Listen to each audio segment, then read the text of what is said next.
All right, like I was saying, number two, Mike, you forgot that you bought ticket to come that evening and you missed your flight. And then the flight came too late. Missed your flight. Then you flew the next morning. I was the one that picked Mike from the airport. I took you and my wife in the car to Apostle Suleman's hotel. When you were in Suleman's hotel and you were being rebuked, you were begging for me to reconcile you with your father. You were begging me and then talking to Suleman, begging. How can you forget that I was the one that took the picture? And my wife is an evidence and a witness in that matter.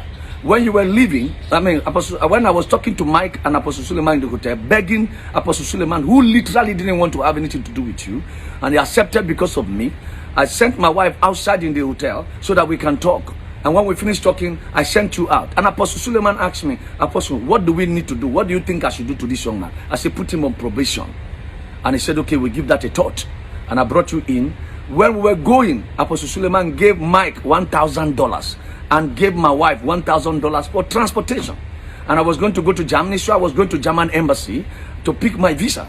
And then I took Mike with me to pick my visa in German embassy. On our way out on the Tomeland Bridge, our car got a problem. Mike, you forgot? And then Mike gave me the $1,000 that is my gift. I said, no, I don't do that. It's your father that bless you. You need ticket money. I know how you hustle to come down here. I don't do that. And then you say, if I don't take any money, Mike said, if I don't take any money from the money, he will not be happy, and he will throw the money in the Tomeland Bridge water. So I took $100 out of it, and Mike left with $900. And then Mike called his mother and put his blood mother and put her on the phone. The mother was crying and thanking me that thank you for reconciling my son back to his father. We have been laboring, going everywhere, talking to everybody, even in the airport. Apostle Suleman embarrassed us. I didn't know there was a case like that. It was your mom and yourself that told me. And then that is done. Only for Mike to go to the house, and I was managing them on the phone how to go. I told Mike to go to the church on Sunday, even though they have not finalized every arrangement. And you went and brought story that people were happy and news was going up and down and all of those stories until I got to America. When I got to America in New York, myself and Mike and Faith and Apostle were back to back on the phone for almost every other day, trying to reconcile this family. Long story short, Mike, you and I have a WhatsApp conversation. You and I have a WhatsApp audio conversation. You send notes to me. Your wife did the same. And you forgot I have them. Where did you keep your mind when you were doing a video that you said Apostle Suleman is in the custody of your wife? Did you forget that you, Mike Davis, called me on the phone and said you have left the house and I was begging you to go back home and you left for Abuja? How can you forget so soon? I begged you and you said you don't want to do anything with that marriage again. You are done with your wife and she said this or whatever and you are done with the marriage. I told you to think about your children. You told me that she has two options, either to return your children or to you, or she should keep it. And that was what happened. Faith was hospitalized. Do you know how many days I was on the phone talking to your children and praying for your wife and talking to her, encouraging her on the phone? The woman went mad, almost insane, and into depression. How can you be this cruel? I don't have problem with your domestic family, your problem with your family. I don't have problem with whatever you are doing with the Omega Fire Ministry and Apostle Suleman. But I have problem with you not being sincere on the weight of my involvement on this thing. You never mentioned my name. Your wife never mentioned my name. I feel that both of you are ingrate. This is my conclusion on this matter. Be sincere enough and remove the name of Apostle Suleman when it comes to dealing with your wife as being missing. You know where your wife is. And let me give you the biggest shocker of the era. When your wife left Kano to Abuja, I was aware. I know who gave her the money to make her transportation to Abuja, which is her elder brother in the UK. I am aware of that story.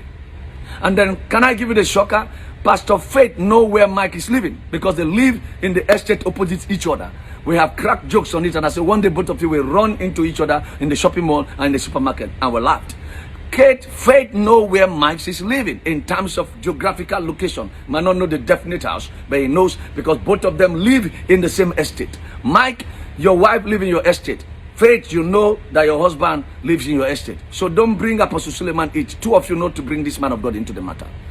Mike don't know where Faith is living. But faith know where Mike is living, and this is over a year. And you know why I'm pissed off? I am pissed off because when I did this reconciliation, faith blocked me on the WhatsApp and also blocked me on Facebook and went solo for 1 year plus. I had the voice of faith for the first time in a year and plus yesterday when the storm began to rage. And I wanted to blast her on the phone, but because she was crying, I felt to hold my peace. And I had my peace of mind to talk to her. Apostle Suleman called me and said, did you see the video that was going out? And I said, well, I didn't see the video. And he told me in confidence that I didn't want to reconcile with these people. You begged me. Look at the mess you are putting me into now. Pastor Mike, I was told by your wife yesterday that you have collected the bride price. If a man's wife is missing, the two places he's going to find out. Number one, from the in-laws place and from the police station. Apostle Suleman, which you know is in Zambia right now preaching, doing the work of God, is not in the custody of your wife and does not know where your wife lives in Abuja. I, Samokwe, was the one that pleaded with Apostle Suleman from New York while I was staying in New York to please support your wife and give them fitting. I don't even know that they have given your wife a church.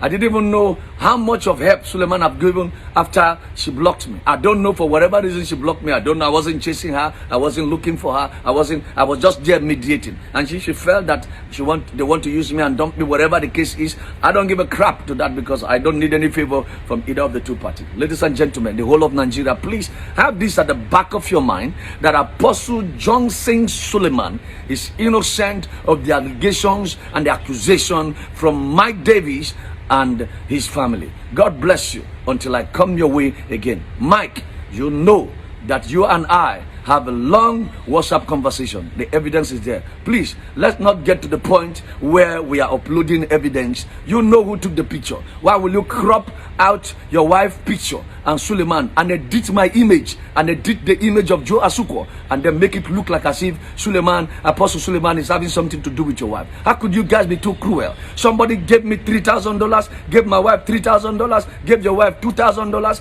gave you $2,000, a total of $7,000 as a gift to go back to your house because you couldn't get your ticket money. How could you be cruel? Is it not part of the money you used to buy your ticket to go back to Kano? Let's be sincere and let's not take people's benevolence and soft heart